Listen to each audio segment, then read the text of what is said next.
Yes, that's the right one. Excellent. Hello, everyone. Welcome to another Mental Health Monday here on Even Tacos Fall Apart. I'm really excited to have you here. Thank you so much for taking the time out of the start of your week to join us here. As always, we are live and we have a question queue open for our guest tonight. We are talking to James Brett, and we are going to be talking about rebuilding life with clarity and purpose. So if you have any questions related to that while we are here, while we are live, feel free to pop them into the chat either on Twitch or on YouTube, and we'll make sure to get them answered while we are here. And like I said, today's guest is James Brett. He has lived a pretty extraordinary life, from leading teams and winning multi-million-dollar contracts across Australia, Singapore, and Europe, to facing stage 3 cancer and coming out the other side with more clarity and purpose than ever. James has trained with some of the world's leading coaches, drawn wisdom from ancient Eastern practices, and today he helps people find strength in their most messy, difficult moments through coaching and retreats. So, James, thank you so much for joining us today, and welcome. Thank you so much. Such a pleasure to be here, and I'm looking forward to the conversation. Absolutely. So if you are looking to connect with James, I have a few links for you here, a link to his website, a link to Facebook, a link to LinkedIn as well. Make sure you pop over to those and like a couple of posts, give him a follow, make sure that you are doing all the engagement things, leave a comment, all those sorts of things that help that algorithm get fed. And while everyone is looking into connecting with you, James, I would love to know what inspired you to start sharing your story. Well, yeah, it's a great. I was reflecting in terms of that. There's just been this longing to come back into service. 15 months ago, I went through my big dark night of the soul. So you mentioned that stage 3 cancer, had my right kidney removed as part of that. So a 10 centimeter tumor. And I've been in recovery and rebuilding, and then coming back into my vitality and balance, harmonizing both the mind and the body. And through there then is that wish, that drive to come back into service to others, to support others, to find balance, to be the best they can, to see the possibility in others. And that's brought me into, sharing my story. We've been building a boutique retreat space on the mid-north coast of Australia, where we run workshops and retreats here. And so that's also making people aware of that, and also working with people online, and just support that drive to be of service and to support others in their own growth and balance. Do you help people from all over the world? Do you mostly stick to Australia, or is it just you've helped, from here to there and everywhere in between? Yeah, so I work with people online, and so I'm working with clients at the moment back in the UK, and where I'm originally from, also over in Singapore as well at the moment. So it's we have a local presence where we can do in-person retreats and work here on our lands, and then do things online in terms of then to be able to support the more broader community. Yeah, I love that. It's always neat to be able to connect with people. Like, you're in Australia, I'm in Texas in the US. Like, it's really truly a world apart. And so it's always neat to be able to connect with different people. And then I would imagine taking something like your story of survival and how you've been able to rebuild and how you've been able to find that purpose. I mean, that's universally inspiring, right? It's not just, oh, my neighbor's going to be inspired by it. It's like, no, it doesn't matter where you live. Somebody could pick up on this and be really, really motivated by it. I love that. I'm glad that you started to share your story for sure. Yeah, thank you. Do you have a movie that you feel more folks should take the time to watch, or a favorite movie? This was actually just thinking about. I have so many that have really touched me, but one to mention, I love Christopher Nolan's work and his movie. There's a number of his movies where he plays with time and plays with the mind, but Mm. Inception, which Oh, that movie which plays with the nature of reality, of dreams within dreams, And so that's aligned with my own sort of journey exploring the nature of reality, the nature of mind, of consciousness. And so I love that that's expressed through movies. In that movie, it puts you into wondering and curious around the power of the mind and what happens when we have a seed of a belief that's planted and how that can grow, and then how we believe a reality is true and what is true. So it's that's why I recommend that movie to yeah, spark that bit of curiosity. Yeah. I I also recommend that movie, but I recommend you watch it at least twice. There aren't a lot of movies that I'm like, watch it, wait a day and watch it again. But that's definitely one because you're gonna watch it and then you're gonna there's another movie that's similar in that like you're not gonna pick up everything the first time you watch it through. Oh, it's the Everything Everywhere All at Once. Like I don't think you can pick up everything in that movie just on one watch through. But then once you see it again, you're like, okay. I thought about this a little bit. Yes. And Inception is definitely one of those. It's one of those, you got to watch it more than once because the second time, the third time you watch it, you're going to pick up more and more of it and go, okay, something just clicked into place for me. Yes, and it's so powerful when we see something, we can create some space to contemplate and allow then for some deeper insights to bubble up, um, Yeah. and that take that takes us beyond the intellect, the mind that's trying to get everything, but will the way the mind works will also only, as you say, will only capture a little bit of it. It's filtered through our minds, so we then may need to go back and rewatch it again or reread what we're looking at, right? If it's a book, and Hmm. then yeah, we get some deeper meaning, some deeper understanding, a deeper insight. Yeah. Oh, you brought up books, and I recently read through a series that I had read. I've read it multiple times. This was probably my second full read through of every book in the series, but probably my fifth or sixth read through because every time a new book would come out, I would start back over and read all the way through it. But it's Terry Goodkind's Sword of Truth series, and I tell people now that I've read it again, I'm like, only read up to book seven and then stop. Like, don't read the rest. The rest is not as good as I used to really think that it was. And it's like, just read up to this point because it's fantastic. But even rereading it this time, I'm going, wow, my world views have changed a lot well, even just since I last read that book. So sometimes, just kind of going through and being like, oh, yeah, this has a totally different meaning and I understand this part or I disagree with this part of this book or the show or whatever. But yeah, I'm if you have something that you love, definitely watch it or read it or listen to it more than once and in multiple moods too. So true, yeah, because we don't realize we're changing and shifting Hmm. and growing, and so that we see things from that different perspective then when we revisit it too. Yep. Now, before cancer, you were at the top of your game professionally. What did life look like and feel like back then? Were you happy or were there cracks that you weren't looking for that were definitely there? Kind of like that hindsight is 2020 or what was that like for you? Yeah, so in looking back and in hindsight, I was really pushing for a lot of my life. I was Mm, working in very high level, high stake sales, leading sales teams, working across yeah whole country in terms of on big software sales procurements, and that was my life, very driven, but I also was pushing so hard. So and when I look back, there was a disconnect in a way from being mm, able to really listen to what was going on in my body and how hard I was pushing and not listening when I really needed to rest more.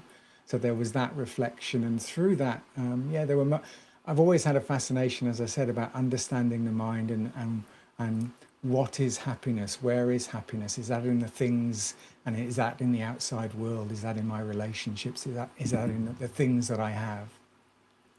Where is that? And so that journey's been happening for my life, but particularly the last 15 years when I was in Australia, I was starting to go deeper into what I call the inner work, inner mastery of the mind, and looking at, well, why am I? Some days do I wake up in a funk, and other days I feel like I'm in top of the world. And so I was exploring that in terms of that, while also being caught up in this high stakes corporate environment and selling Mm-hmm. and pushing.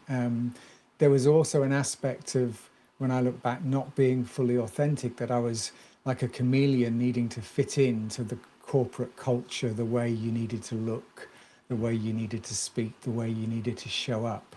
So there was an aspect of that where, as I look back now, there was, in some ways, sort of hiding my true self and some of those true aspects not being fully authentic, which is interesting to recognize that now in terms of, and some of that is, though, there is a aspect of that where we need to meet people where they're at. And if what you're Mm-hmm. sharing and seeing creates too much resistance, you'll lose people. And that's sales. True in sales, it's true in connecting with someone when you're, for example, talking about, yeah, the nature of consciousness, the nature of our minds, how do we create our reality? Who am I? Um, and so, of course, I would have almost like a double life, be exploring some of those things, those deeper questions outside of that corporate world. And at the same time, was in the corporate world, was caught up really running very fast, chasing success, and that had a price to it in terms of the burnout, which was part of that, coming into that deep experience and dark night of the soul with cancer. Yeah. And did it really take cancer to kind of pull you out of it all the way, or were you already kind of on that path of, I've got to change something? Well, yes, and it happened during COVID, actually. That was Mm. also a big gift to me because I was literally flying every week around Asia Pacific, and I was sort of spent a lot of time in airports, a lot of time in hotels. That impacts your ability to have a really, I thrive on having a regular routine and sort of being able to have a morning practice and a way of just balancing myself. I'm very sensitive to other people's energies, but so having time in my own energy. So all of that traveling was also part of that burnout, this travel.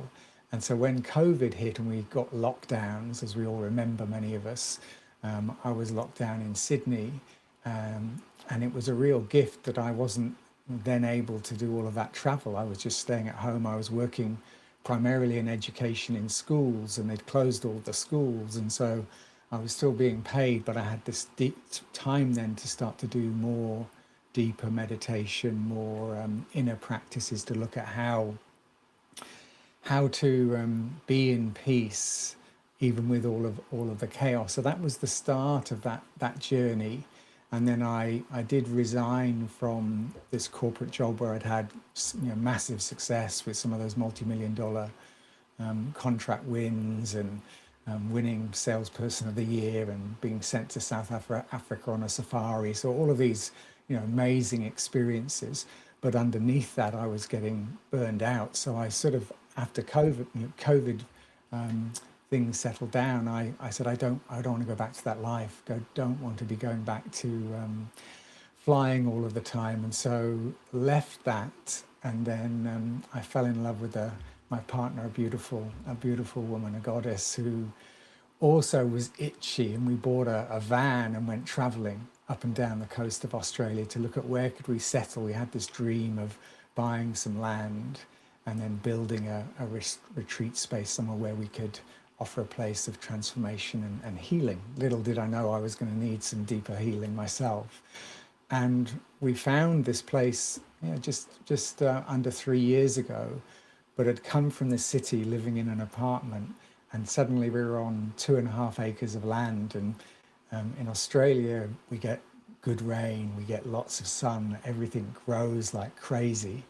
And so I went from sort of that corporate sort of experience of sort of running really fast to being on land and being overwhelmed with all of the maintenance and management, and us looking to build structures so we could gather and support community. But I'd sort of swapped one level of overwhelm for another in Yeah. terms of burnout in there. And so that took me into, the body. As I see it, and our experience, we grow through our suffering. Those who suffer the most amount of suffering seem to be the most capable of Mm. waking up to our true nature, the essential nature of ourselves, knowing that the peace and happiness we're seeking outside is actually inside of us. That's the nature of us before it's obscured by thinking and identity and the mind. That veils it, so we look first of all outside, and that was the path I'd spent my life sort of looking outside. And then that health challenge firstly was it brought me to my knees, and like, here's an existential threat. You're gonna potentially die here, and in that slowing down, there was then the recalibration from that to doing things in alignment with nature, rather Mm. than letting the mind sort of force the pace and pushing. Yeah. Yeah. I first of all, I love that you call your partner itchy, and that it was just one of those things that like y'all both had to scratch that itch and go find a way to do it. I think that's a great description.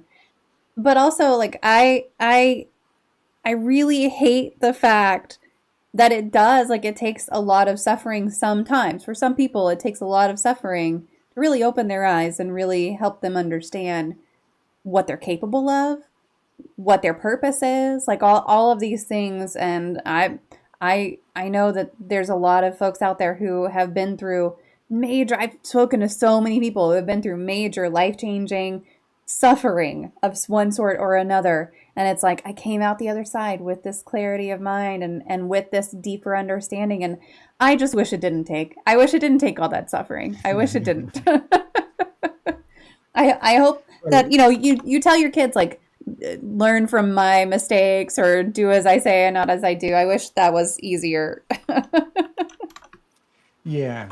And then that is the beauty of life, is the beauty of being human, is we have these dualities, these Yeah. polarities in our experience to navigate. And how do we meet those? How do we lean into those? How do we be grateful for the highs and graceful with the lows? Hmm. Yeah. So you found this place, you're working this place, you've already got this kind of goal in your mind of being community centered and really kind of turning your life to this direction instead of what you had been. And then you got your cancer diagnosis. What was your first honest reaction when you got that diagnosis? So it was, complete shock, Yeah.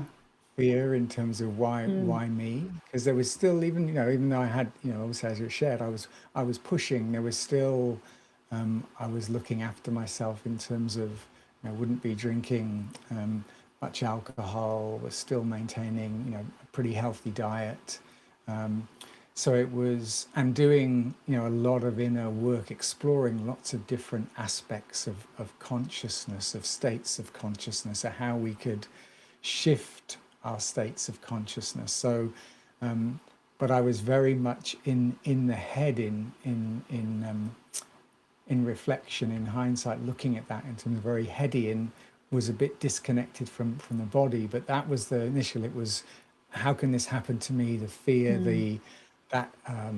gut wrenching fear of dying when we're just starting this new journey with my beloved Lisa to create a space, and then this happened, and it brought us both to our knees. Yeah. Yeah, I would imagine. I mean, I that's a big diagnosis, and then you're immediately looking at, okay, what are my next steps? What are even my options? And it just brings up so many questions and so many what if Mm. kind of things. But now you describe your cancer as the biggest gift. I think a lot of people might hear that and think, really? So, can you walk us through how you got from that initial holy shit reaction to this? Actually, this was a huge gift for me. How'd you get there? Yeah, yeah, yeah, for sure. And I see that. I see that deeper truth in every shadow there is a gift. You know, in the deepest challenge, there's the deepest growth that Mm, comes from that edge we have. And so for me, you know, there was that initial, as I said, that reaction, that coming into fear, the mind getting really busy, the noise. I already, though, had an understanding, I had a realization around that below all of that thinking, if I fall back out of that, after that noise, there's this deeper peace, there's this calm, the spaciousness that we are, in which that noise, the thinking, our experience arises. So that and there's still moments where, of course, life is so intense and someone's emotional wave or the experience, you get lost in it.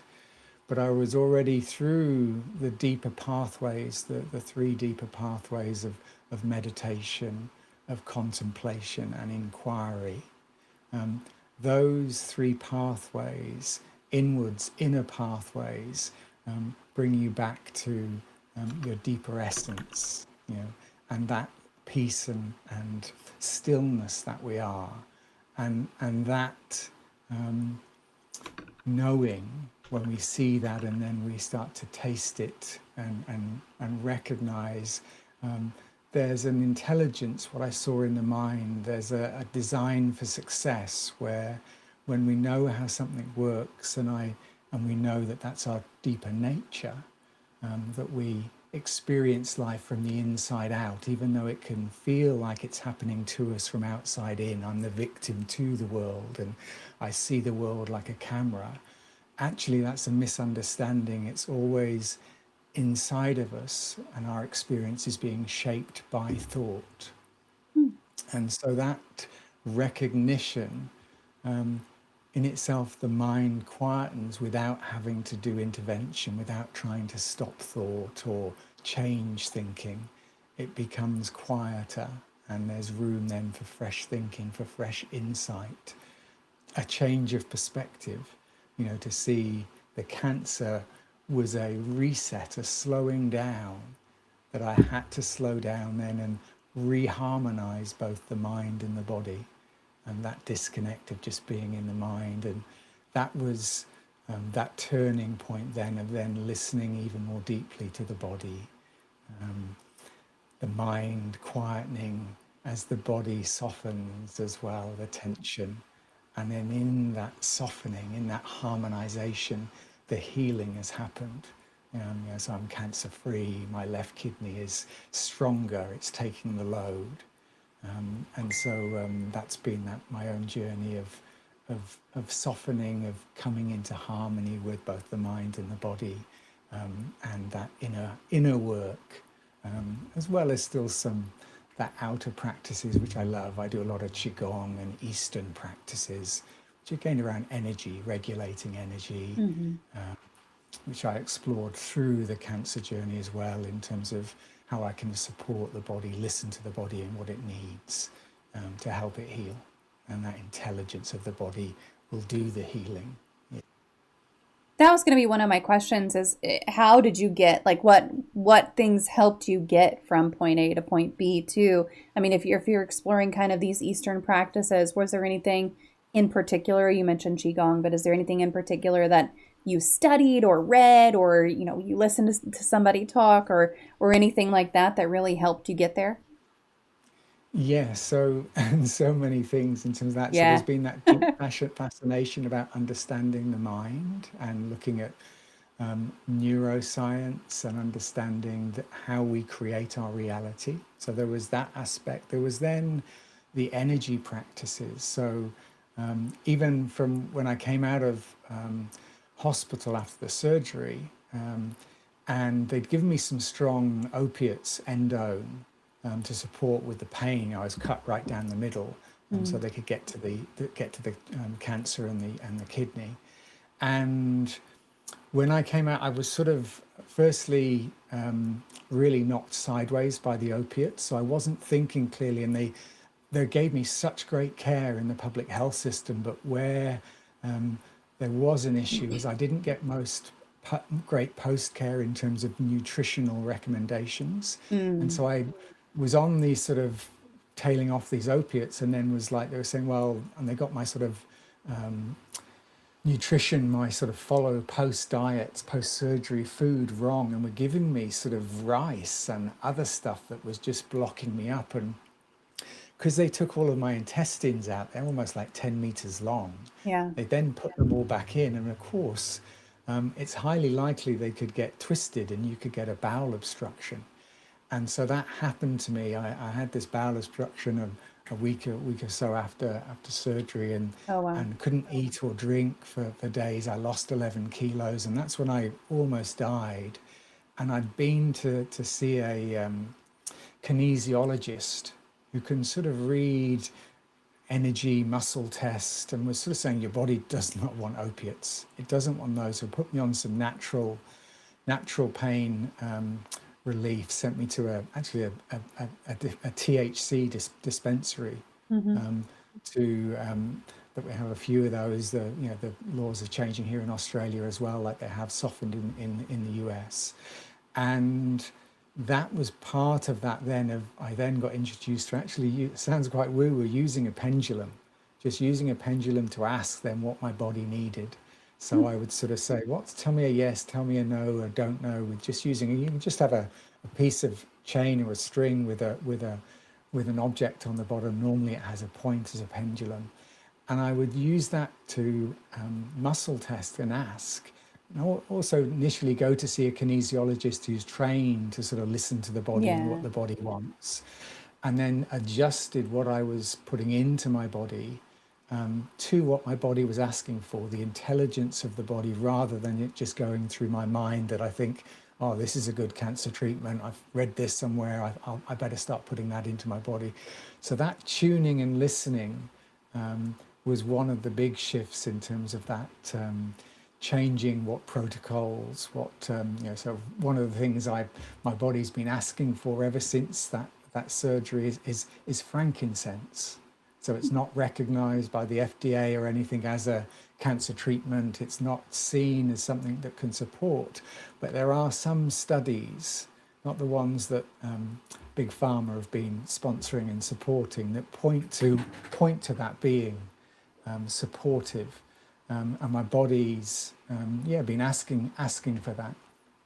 And then the other aspect was the kidneys and the ears are connected in Chinese medicine. And for like a month after the surgery and that bowel obstruction, when I was in healing, I would go to bend over and I would just fall over, and I would lose my balance. I'm like, what's going on? And my doctor didn't know what was happening. Says, well, your blood pressure's fine. I'm not sure what's happening. And it was my partner Lisa. She saw in the local town Bellingen, a beautiful conscious town, lots of conscious sort of practices and facilitators and teachers. And they run each year something called Camp Creative, where they share different practices and for children and adults. And there was someone doing a Qigong 5-day workshop. And I'd actually been doing that before COVID, and I was loving it. And then I sort of fell out of that and started choosing to do some other practices. I met my partner. She's a Kundalini yoga, Himalayan yoga teacher, and got into doing that and forgot about the Qigong and Neigong practices. And I did this 5 days, this 5-day workshop, and I was like, I could feel my body was like, it really, really loves this. It wants it. And so I went to look at the Chinese master that I'd started doing some work with back in 2018. And he was running a retreat, a 10-day retreat in Queensland, just 4 hours north of where we are. And he had in the write-up to his sort of 10 days, if you've had an organ removed or you're recovering from cancer, you should come and do this retreat. I was like, who writes that in Yeah. a write-up to a retreat? And I went, and then I did 10 days of this beautiful, beautiful, like a moving meditation, a softening of the body, of the mind, and moving to breath. Um, and within a week of doing that 10 days, my balance had come back. And so I was like, okay. So then I've taken, and then you follow, you listen. So I went last year and spent some time in China working with this this Taoist master, and deepening, and then have been deepening that practice, and Qigong, that energy practice. It's around regulating our chi, regulating our energy. And so for cancer, one of the issues can be is stagnated energy, stagnant chi, poor circulation, low levels of oxygen in the body. So the practices that can support the regulation, the movement of energy, that was what my body, that was what was drawing me. And again, would test Benjamin, should I be doing this or doing more of sort of more yoga? And I could feel both in myself and when I would test like that, that this is what's helping me heal. And Mhm. in that journey, that's been part of that harmonizing the mind and the body, seeing that they're not disconnected, they're completely interconnected.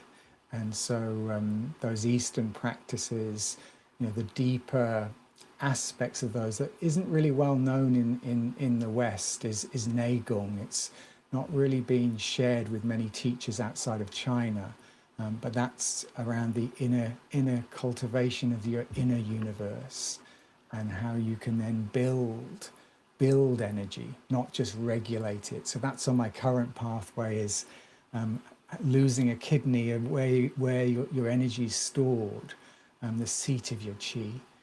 So that's been a big journey for me over the last 15 months of starting to restore my energy and build those energy levels back up.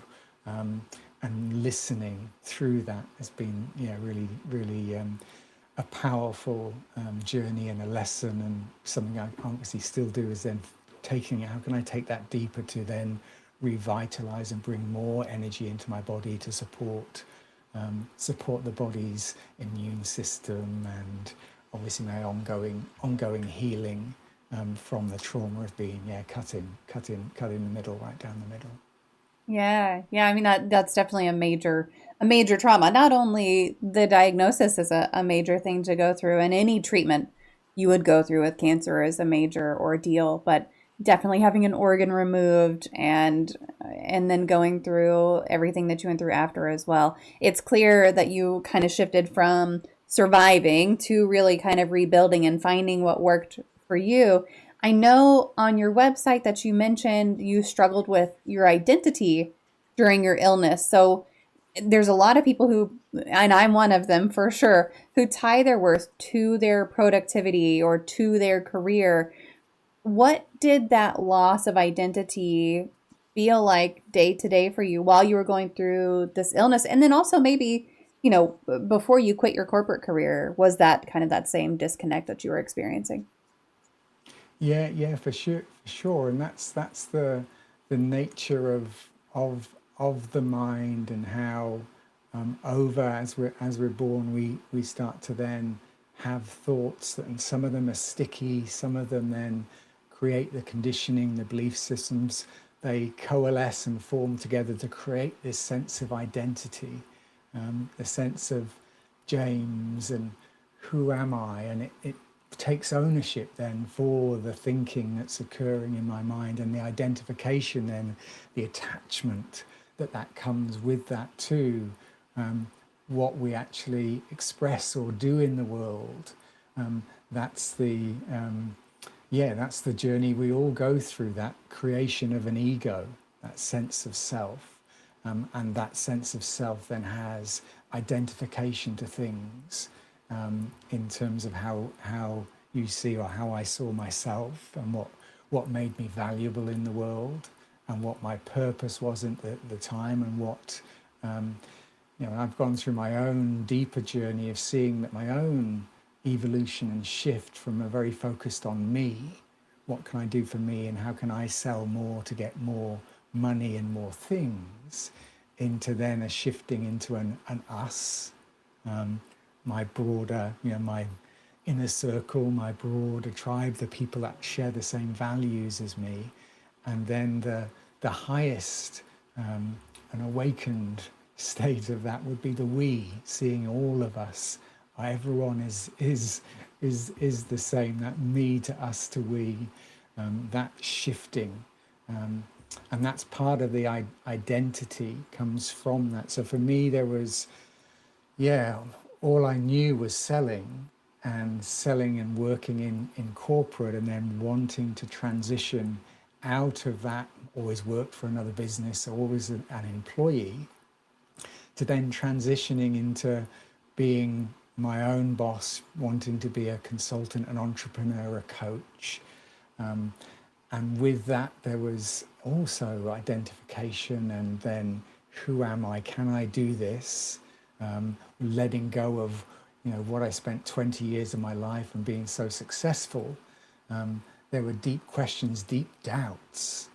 Doubt, Yeah. though, that's something I've had such a deep relationship with, in terms of doubting whether I would get through this cancer journey, in moments, through to doubting, can I do this? Am I set up to be an entrepreneur and to create something that we're going to run together to support others? That brings that deeper inquiry, contemplation into identity. And can I believe every thought? Seeing that the nature of thought is that no thought is absolutely true. Some thoughts are just truer than others, and seeing that there's a softening. There's not a reaction. There's a detaching from that identification, the thinking that's creating that feeling and that experience in the body, to getting curious. And in that space, there's room for a fresh thought, an insight, which then sort of takes me into seeing doubt as just an old friend. It's like I'm wired to experience that thought form, but I don't have to get lost in it, and identify with it. And then there's freedom. There's freedom with a quieter mind, freedom for an insight, to have an inspiration to then come in. There's a natural place of, instead of trying to do presence and become more present, we see that we are presence. When the thinking and the noise drops away, and that's part of the deeper intelligence of how the mind works, is through that insight we then quieten, and then we can see a different perspective and see, actually, there's something here. There's this deeper consciousness, awareness, that has an awareness of the thinking and the James and the personality. But what I am is this deeper spaciousness, this deeper love, this deeper peace, that's then having this experience of James. And I don't agree with the people who say we need to get rid of the ego. That's part of our preferences, our sort of this flavour that we get to play in the world with, but not getting lost in it. Then, there's more space to play and have more space for possibility, to meet other people with your full presence, and how that changes a relationship. Yeah.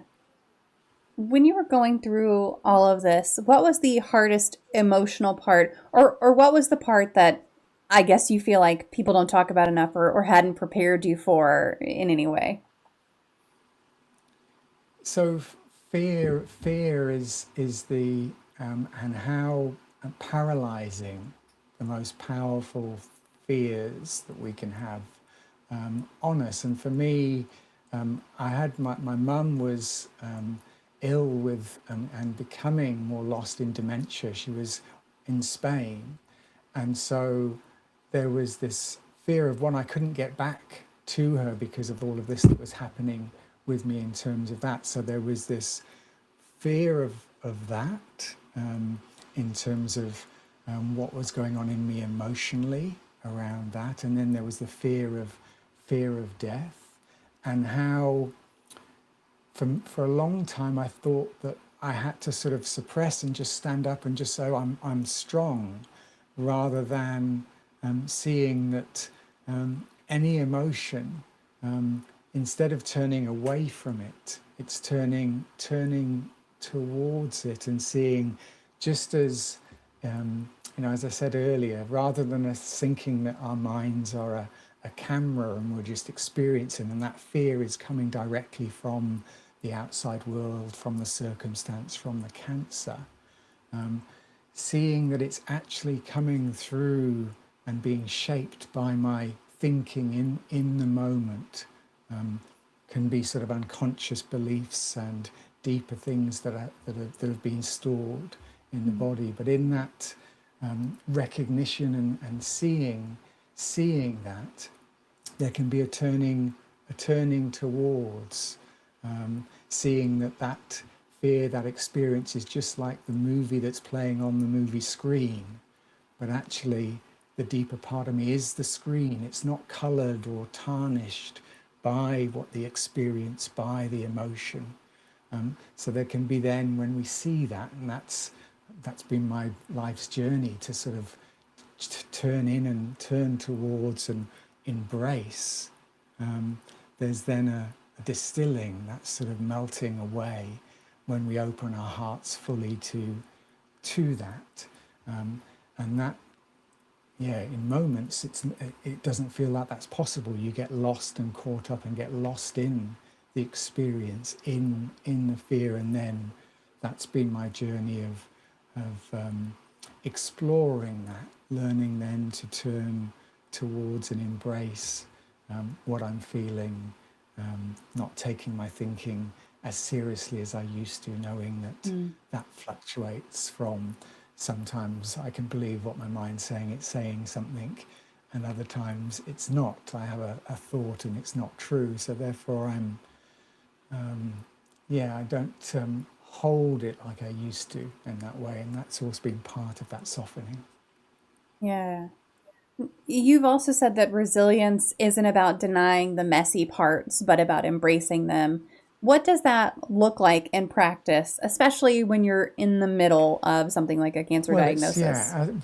in the coaching that I now do, there's aspects about the fundamental parts is actually uh, providing a deeper understanding of how the mind works. I call it an understanding of how we are living. Every moment we're living from the inside out. It's a Hmm. different paradigm, what we call like a paradigm. We can think back to where, yesterday I was at the beach for sunrise, and you can see the sun that's rising above the ocean, and it looks like the sun is rising up and then the sun will set at the end of the day. And that used to be the paradigm, whereas actually what we do now know is that the earth is rotating and the sun isn't moving. And so, but years ago we had that misunderstanding that Yeah. we thought this is how the universe works, things move around the earth. And so there is a misunderstanding with us around how we believe the mind works. Most people still believe that it is like a camera and we're just experiencing that directly. But we can see now neuroscience are also seeing this deeper truth, this different paradigm, that we create our reality from the inside out through the invisible power of thought. That's shaping our reality. And initially when we hear that, we say, well, okay, we need to start controlling our thinking. We need to get into that. And there are obviously places within psychology in terms of going in that direction. For me, there's a deeper understanding of firstly seeing and recognizing the mind only works one way, and then knowing that there's a design for success. The more we see that truth of it only works one way, the more that the mind quietens on its own without us having to intervene, without us having to get involved and try and change our thinking. There's space for fresh insights, to see a different perspective, where we then see that the thought that we had, the experience, was a misunderstanding, and we come back into balance. So that's a key part of how I coach and work with people is for them to have their own insight, for them to have their own direct experience. That's the path of waking up. And then I then also play with all of the beautiful external practices, the outer pathways of things like the Eastern practices I've talked about, which then also help bring us that harmonization of the mind and the body. And then you come into, rather than life happening to you, it's life is happening for you, and life is happening through you. Yeah. Have you ever read any Albert Einstein or studied Albert Einstein at all? A lot of what he talks, well, not a lot of what he talks about, some of what he talks about is very much related to reality and distortion and those kinds of things.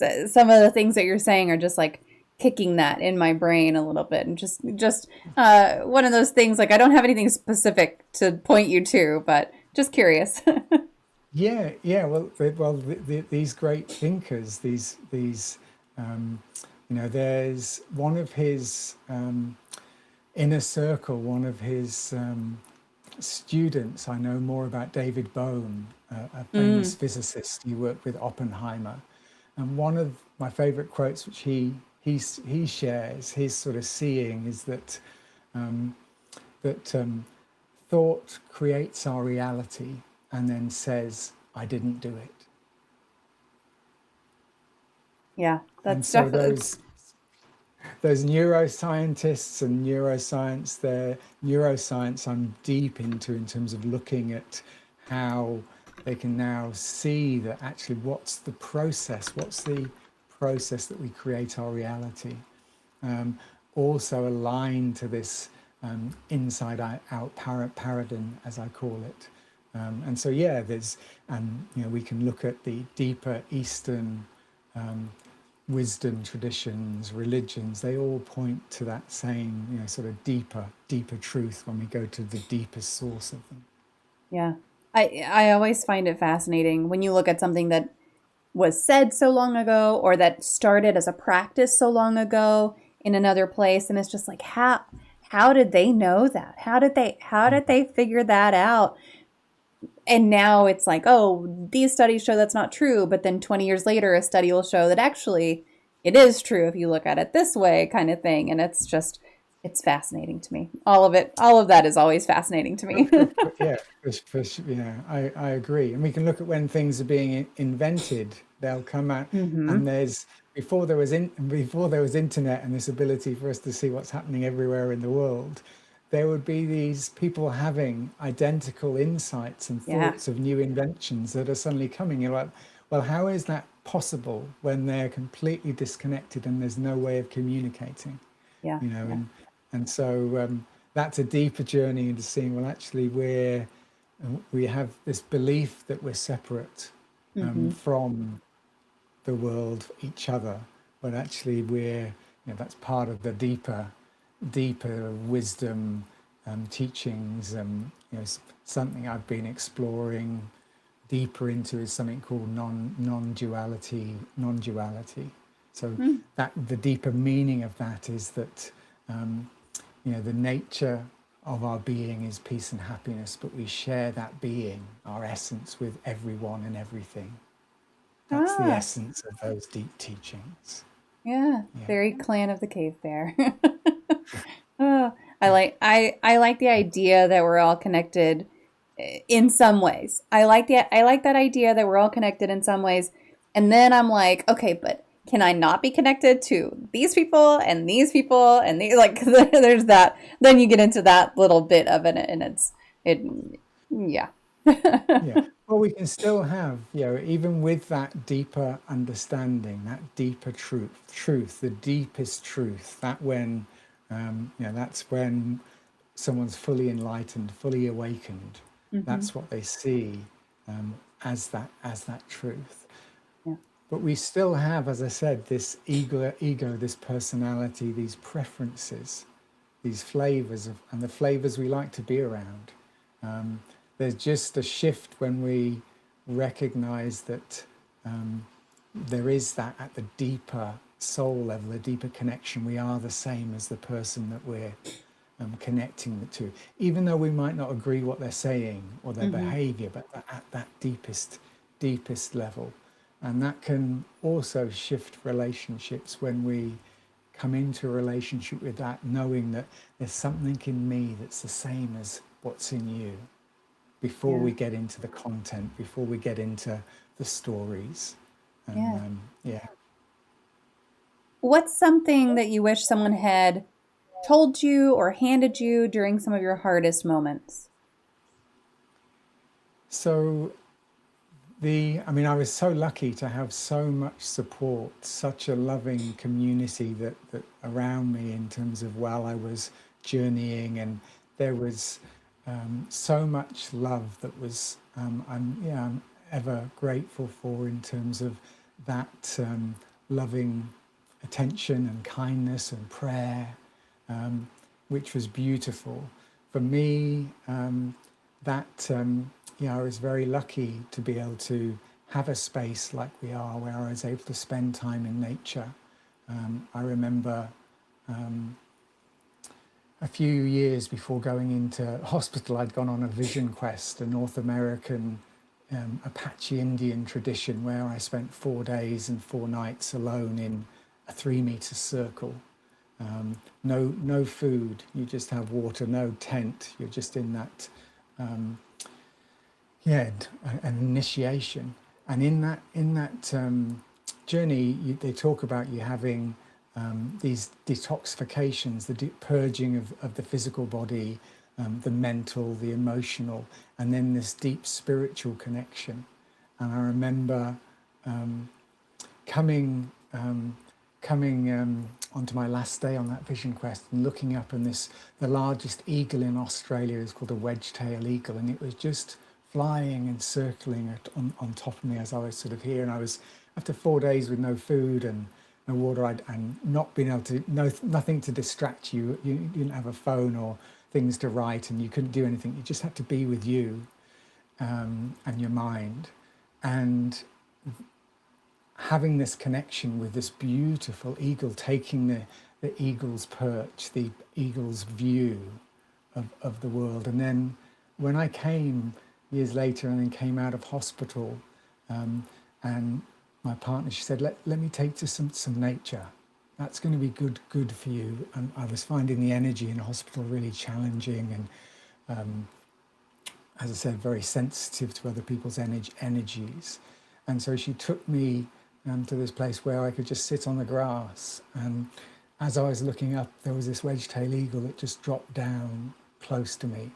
And it was sort of then just reconnected, and I just burst into tears. I felt that deeper connection to life, that we're actually one with nature. And that was the reminder.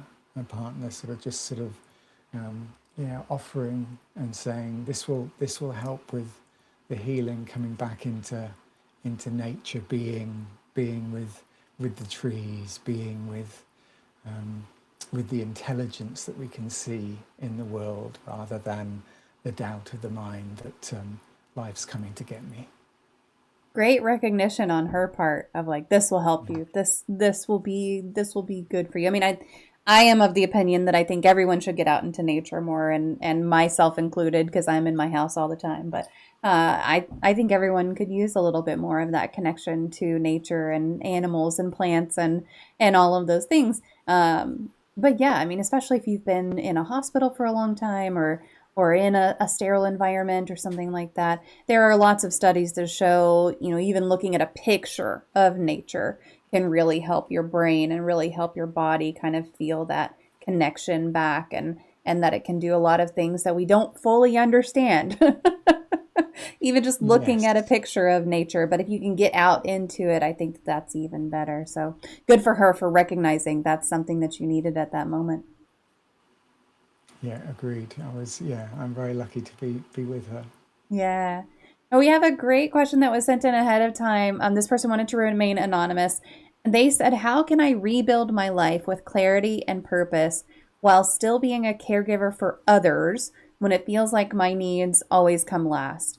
And I love that question. I think it's fantastic because that could be a lot of different things, right? That could be you're a parent, like I've got kids, their needs always come before mine. You could be caring for someone with dementia. You could be caring for someone with cancer. There's all kinds of ways that this could apply. So, how can someone rebuild their life with clarity and purpose if they're still just in the thick of it? Yeah, and it's such a beautiful question, such a beautiful inquiry.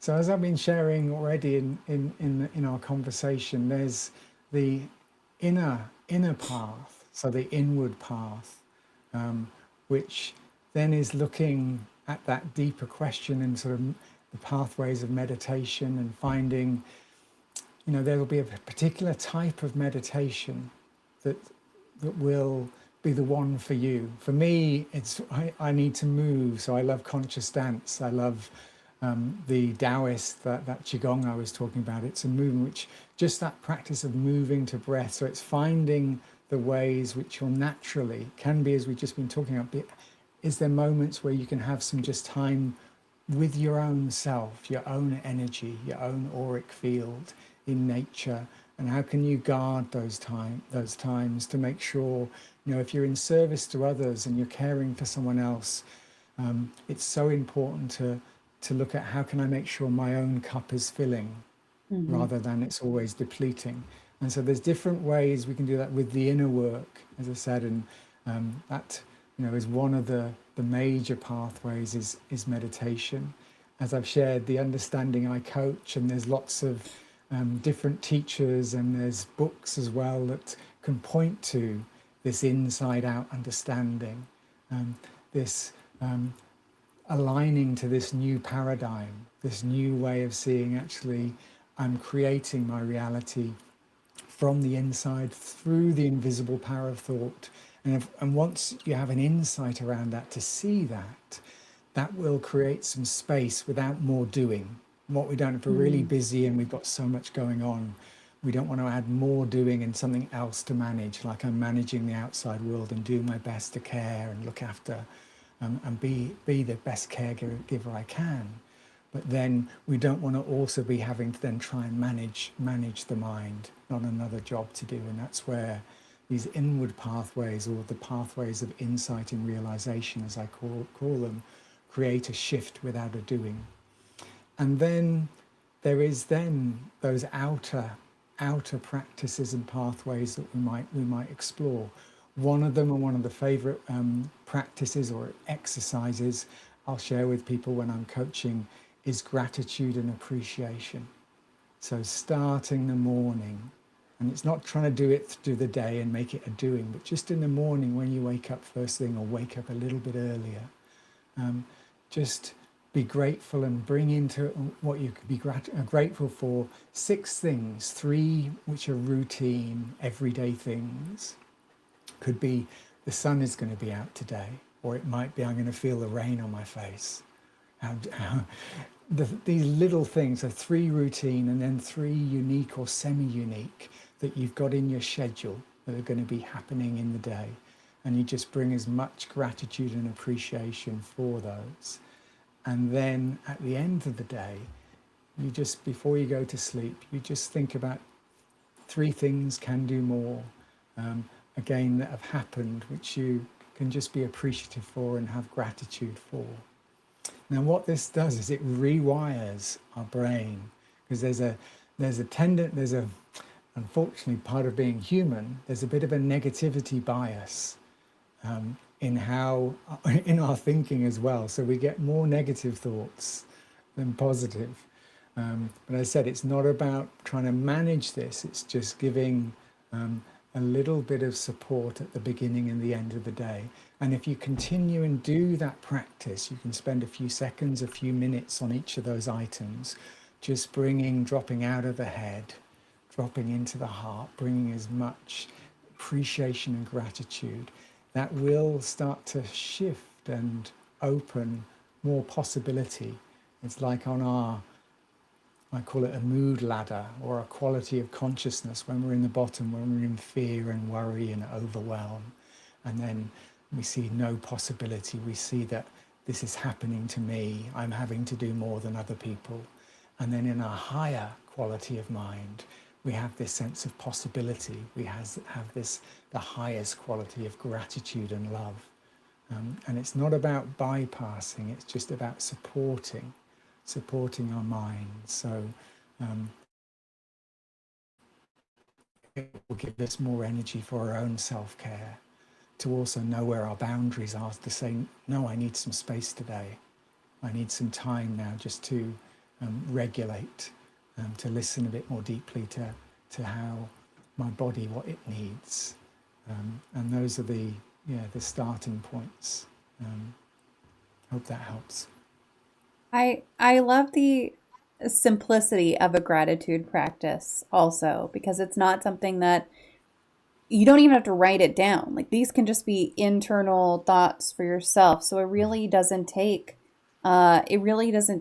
anything for you to get get this going, except for just the determination to do it.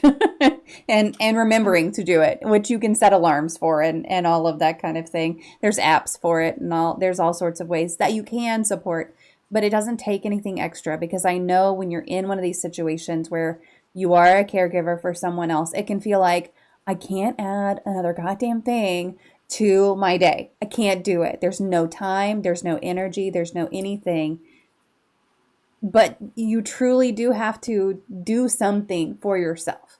Something that isn't about whoever you're caring for, something that isn't about whoever you're responsible for. You have to take something for yourself and really claim it. And gratitude is so simple to do. I'm not saying it's easy to do, but it is simple and it's free. And I think that that's fantastic. Yeah, so true. And in that, it's an important point there, because we can chastise ourselves for not doing it, or forgetting to do it, or just getting Yeah. so tired and smashed that we don't do it for that day. Is we can just commit to something, and then we can recommit. We can Hmm. just start it again. And there's this shift we can go, where we can have a thought about something. Okay, that's an idea. We can have an intention, and then we can step into a commitment about something. And then the highest point is we make a stand for it. That's just who we are. It's part of our being, and how we show up is one of gratitude in terms of with that. And it might feel, God, that how do I do? Well, it's just taking a step, just making a commitment. And then if you need to, just to recommit and see what happens. I mean, that's the invitation, is if you've never done this, experiment with this and do it for 45 days and see what happens to how you experience life, and what starts to show up, and what you might see differently. Yeah, yeah, that's great. What does radical wholeness mean, and how do people start moving towards radical wholeness? Yeah, great question. So there's, and you mentioned earlier Einstein. There's a beautiful man, Ken Wilber. They call him the Einstein of consciousness. Um, and he actually wrote a book, Radical Wholeness. It's quite a thick book. It's really a deep and powerful read. Lots and lots of evidence, and talks to and points to some of the things I've also been sharing, but talk to in terms of 4 key areas if we want to be completely whole. Um, One of those is waking up. So knowing the true nature of reality, knowing what we are in our essence. So that's one path and we've seen through the traditions, through history, been a big focus on that waking up. There's also growing up, which is how we mature psychologically. It's like what I was sharing earlier, where we sit, we we grow and evolve out of it just being about me, egocentric. We see a lot of that in the world, don't we? These big leaders accumulating power, wanting more power in the me. There's then a shift into the us. It's called ethnocentric, where we've got similar values, but we see polarity. We see it all over the world. You know, yourselves in the US, for the American listeners, the Republicans and the Democrats. and there's this is our truth, and we don't see the other truth. So that's and we have then friction and conflict coming from that at that stage of development that we're in terms of the collective, the world. So we can each have our own responsibility to grow up and shift out of me to us to we. And that maturing, that ripening is happening as we evolve. There's also then cleaning up, which is around sort of looking at how we can release and let go of some of the trauma, of some of the pain body, which can come out, which can get activated when something's happening, and suddenly you appear as someone different. There might be someone that gets really angry and flies off, and it's like, who are you? But it's this deeper part, this pain body, which can get turned on. And so there's a cleaning up, there's practices and work we can do is to release and again that embracing the loving what is, and in that loving and accepting, there can be this dissolving, and then we're not going into reaction, so that cleaning up part. And then there's the showing up. How are you showing up in the world and making the impact, bringing your genius, your zone of genius, and spending more time in your zone of genius to then light up the world, to be a lighthouse.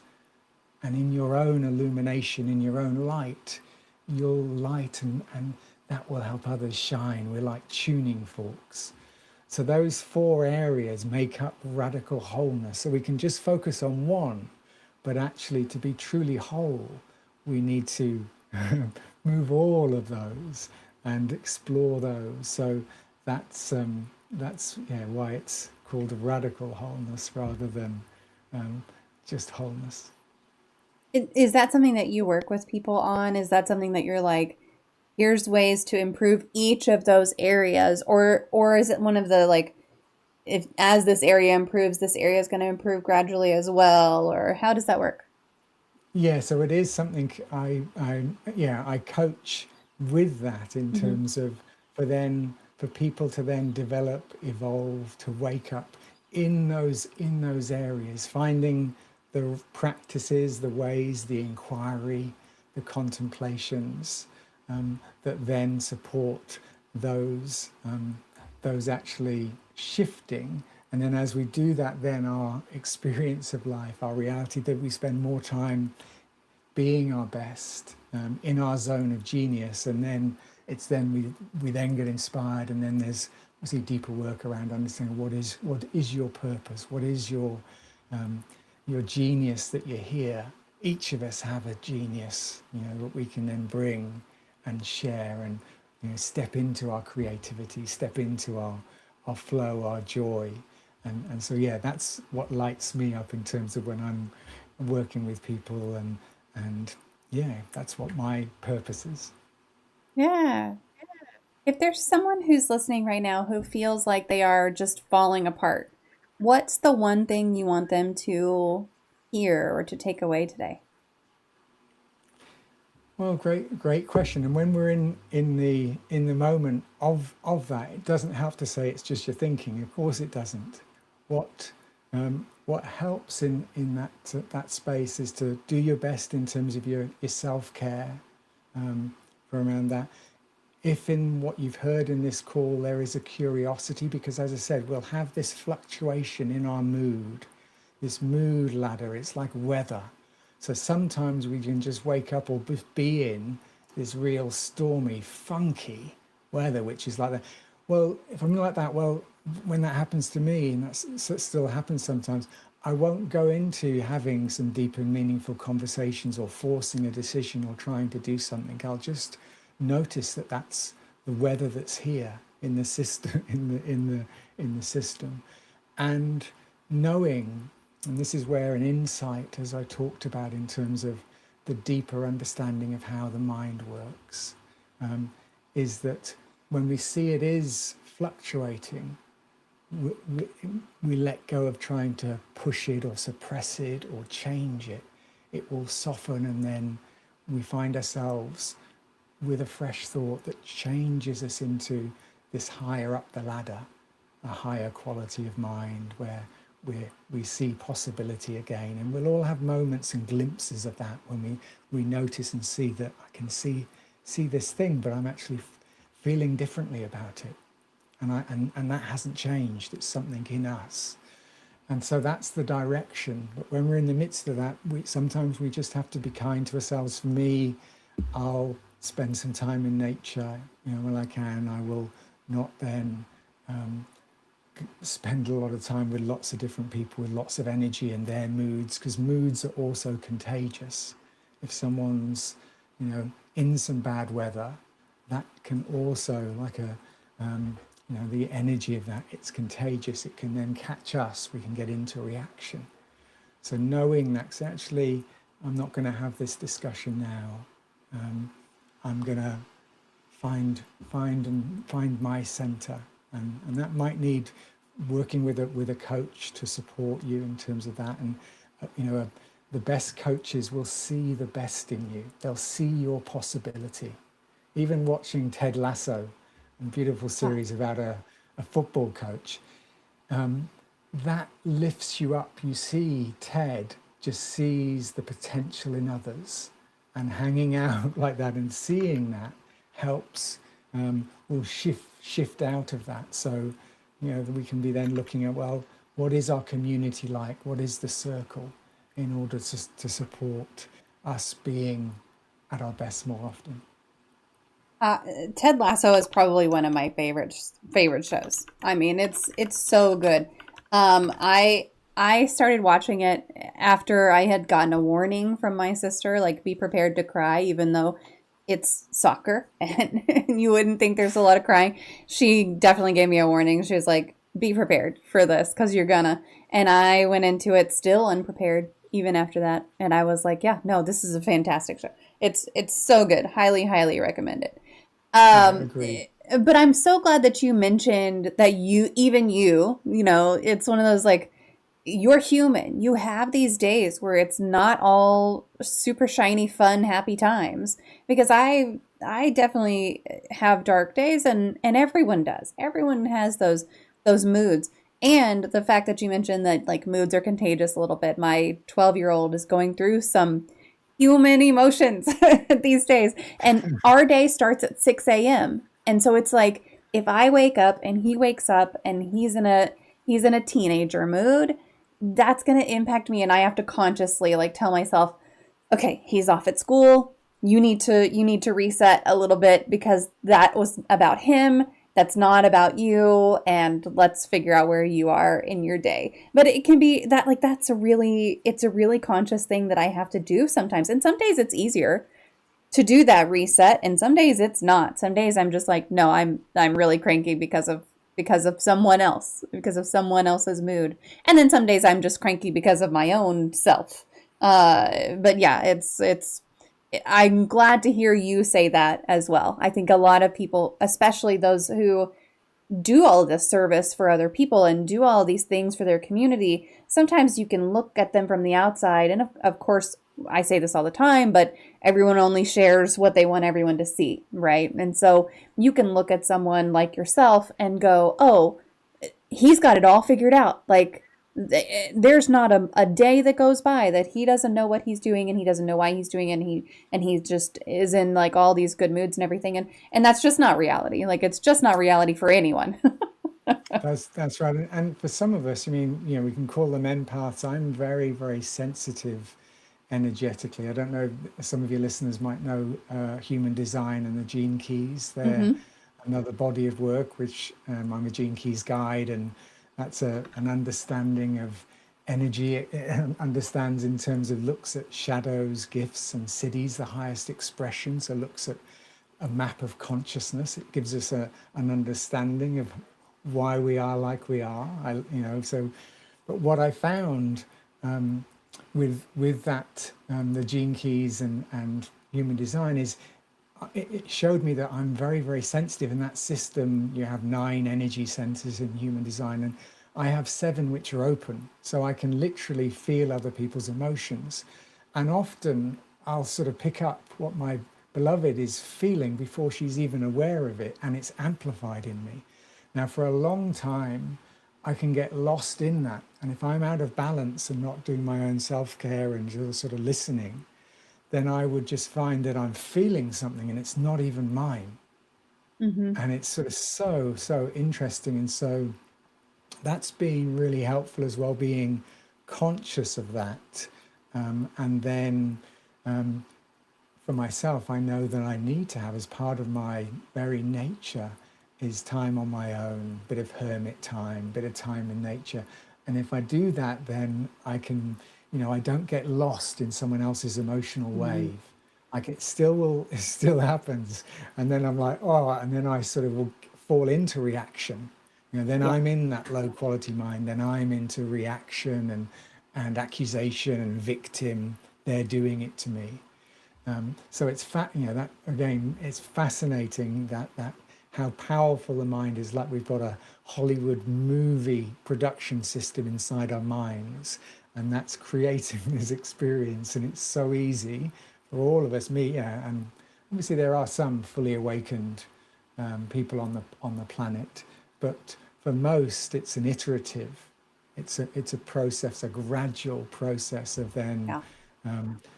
that happening less, but there'll still be edges. There's another teacher, if one of my favorite non-dual teachers, Rupert Spira, British teacher, and he just has this pure presence of love whenever I've been with him, or even just listening to some of his YouTubes. Incredible, such a humble being. And what I loved as well is what you were saying as well, is that he said, someone said to him, "Are you always just completely at peace in love?" And he says, "No, there's still some things that can catch me and react." And then that also made me feel, oh yeah, so there's a humanness. There's a humanness to how we experience and get lost and go into reaction. Yeah. And yeah, that's our journey. And life will bring us, that's the other thing I was going to say, is life will give us the relationships in order to look at the things that are creating these things for us to grow and to accept. And we think, why on earth have I fallen in love with this beautiful woman? And I'm getting lost in her emotional waves all the time. Like, so that's part of the gift that she's bringing to me, is for me to be able to master energy, master my emotions by experiencing someone who has these massive emotional highs and lows. And so that's another thing just to contemplate and go, okay, how is this person a gift? And I can appreciate, rather than just go, I need to find a new person, and then we go into that outside in. I'll just find a better girlfriend, a Mm. boyfriend, a job, a circumstance. So that's, just a funny musing I have. And yeah, thank you. Yeah. Grim Reaper said Ted Lasso showed me loving life is possible. Yeah, like I said, that's one of my top shows, hands down. It's so good. Every episode is just so good. And And it, I wind up quoting it all the time.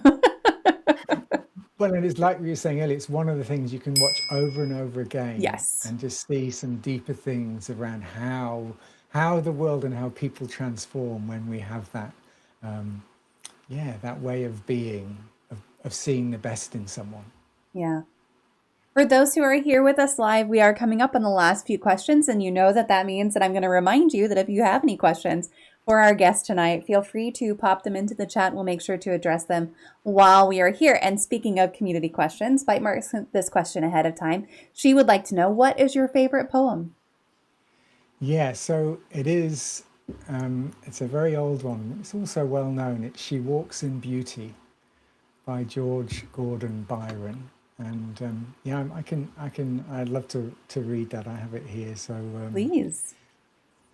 she walks in beauty like the night of cloudless climes and starry skies, and all that's best of dark and bright meet in her aspect and her eyes, thus mellowed to that tender light which heaven to gaudy day denies.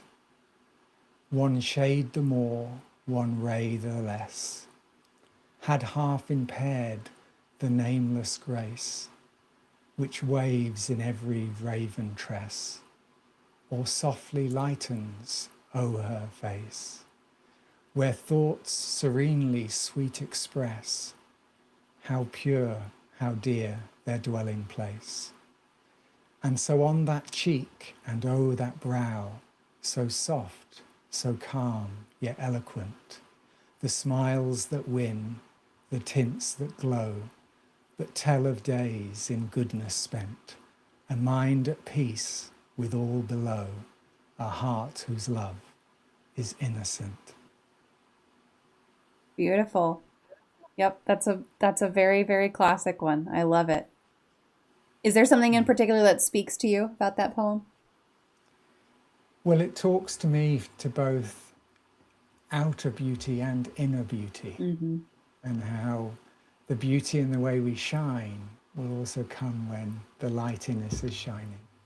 Yeah. What is your favorite life hack?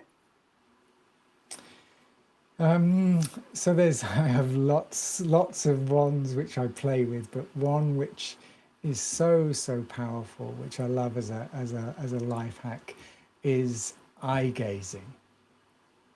And with someone that you've got a strong relationship with, it because eye gazing can be, oh, if someone's just staring at you, it can be disconcerting. It's like staring into the windows of someone's soul.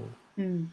But with your beloved, your intimate partner, um, with a dear friend that you feel a deep connection with, you can eye gaze. And with your intimate partners, this is what I do with my beloved, is before we go to sleep, we just have 5 minutes.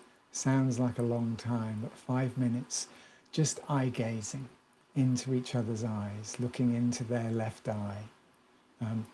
Something that happens from neuroscience is it starts to synchronize the right hemispheres of our brain, and it deepens our connection, deepens the love, it sort of shifts our levels in terms of the body, our oxytocin changes, but we find that there's just a deeper connection just from eye gazing. And then we can do that with our beloved. We can also just, when we're talking to someone, make eye contact when you're speaking and keep that eye contact. Really powerful to do it with your partners too, is to make that agreement. We're going to talk and we're going to look at each other in our eyes. Again, invitation is try that, experiment with it and see what happens. And that's a lovely life hack to deepen bonding, connection, love in your relationships that you have around you. Right, that's fantastic. I've never tried that. I'll have to read up on it for sure. Is there a reason to choose the left eye, or is it just like a choice to pick an eye? Like the pick an eye, It's babe. yeah, it's because the way the eyes work with the left eye, it's the right hemisphere of the brain that's Oh, being I see. activated. Yeah, So yeah. that's why. But you can also do, left eye for more. Yeah, so it's if you're wanting, but for emotional connection and bonding, you would do the left eye for the right hemisphere. Interesting. Okay, I will have to look into that for sure. That's a new one to me. It's not often that a life hack is new. Most of the time it's like, no, I've heard of that. That's great. That's fantastic. I'm glad that works for you. But this one is new, so I'll have to look into it for sure. Well, it is Yeah, time good. for the magic moment of the stream. And I have a magic wand here. If you could wave, and Tyrion's interested, if you could wave a magic wand and eliminate one common opinion or misconception surrounding mental health, what would it be? So it would be that misunderstanding that we experience life from the outside in, or we Mm, experience life as a camera. We would all recognize and realize um, that life is being created from the inside out through that invisible power of thought, and that there's this deeper intelligence, a design for success, that when we recognize and see that, we'll have more freedom, um, more flow, and we'll see more possibility to do more of what we want to in the world. yeah, I love that. And you've talked about that a lot tonight, so that makes perfect sense for that to be your magic moment. Well, I am going to post your socials one more time so the folks who weren't here at the beginning can go in and connect with you. While I'm doing that, I'm just going to give you the floor and open it up to anything additional you want to talk about, or anything you didn't get a chance to talk about, and hand you the mic for a little while. Yeah, well, thank you. I hope you've enjoyed the conversation. I would be, yeah, I'd love to hear from any of you that if you're curious to ask any other questions as well directly with me. So you can see on our website, oasis-within.com.au, get access to what we're creating here and also what we're doing online. And yeah, hopefully, and that's my wish, my offer of some inspiration, that it makes you curious to then explore some of the things I've touched on. I've talked a lot about different things, both the inward path and the outward facing path, and how finding the ones for you which align to you. So if you've tried meditation and it's like, that just doesn't do it for me, it's that curiosity to see, well, what's the style, what's the one for me that will support me in terms of finding the peace that you are, and that's being playful, experimenting. That would be the other thing. Is I found didn't really talk to that, but I found a lot of my life I was a very serious seeker. Life was very serious in terms of wanting to get somewhere and do this, and so there's a shift there in terms of how to bring more playfulness, how to bring more fun into our lives, and how can we guard that and do that.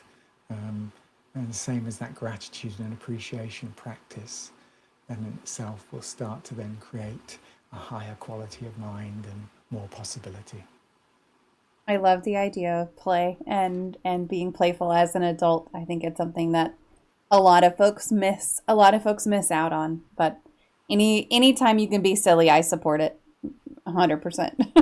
Agreed. Yes. Well, James, thank you so much for joining us today. And folks who are here with us today, really appreciate y'all joining in. Tyrion is very excited for everything right now. He's in it. But thank you guys so much for being here. I appreciate it. 488 says thank you so much for sharing. And I'll just echo that. Thank you, James, for bringing this conversation to fruition today. Thank you so much. Yeah, really lovely to talk to you, and yeah, it's been really lovely to explore all of these different things together. So thank you. Yeah. All right, folks, give me just a second to disconnect with James. I will be right back. Stick around.